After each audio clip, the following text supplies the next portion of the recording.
Homes in Portland are taking longer to sell, but we're also seeing fewer homes hit the market. What's that mean for values? It's time for a quick 3-minute rundown of the full Portland metro area real estate market, including Oregon and Southwest Washington. Let's get into the numbers.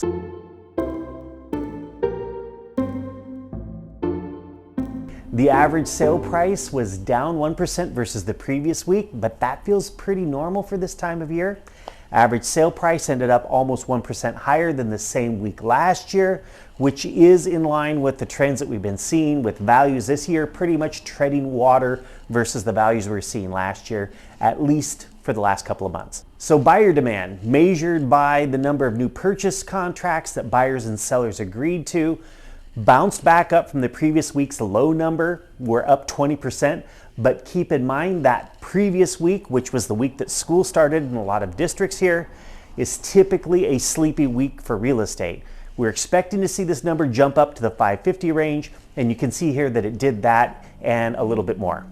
The number of lockbox opens, another measure of buyer demand, which shows buyer activity as they're out and about looking at homes with their agents. This number was pretty much flat versus the previous week. However, it was down 29% versus last year's activity at this time. So that reduced buyer activity may indicate that we're going to be seeing fewer deals going under contract as we go forward with these stubbornly high interest rates. This is definitely a number that we're going to keep a close eye on. The inventory of homes available for buyers to purchase was up by 2% versus the previous week. But the number of homes that were listed for sale for the very first time was down by 7% in that same comparison. That's not a surprise. We should expect to be seeing fewer homes hitting the for sale market as we head into fall. The last thing of note this week is that the days on market, or the number of days that a home spends on the open market before the seller receives an acceptable offer, is on the rise. This is also a typical seasonal trend, but it is one that creates nervous sellers, especially after coming off a couple of years where homes would hit the market and then immediately sell with multiple offers.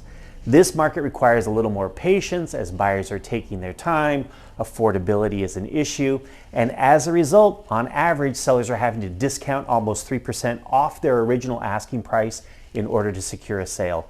Very different from the frenzy years where homes were selling way above the asking price. That's all the excitement I have for you this week. Please like this video and follow this channel if you haven't already. Share this video with someone you think might need the information. Thank you so much for watching to the very end, and I look forward to seeing you next week.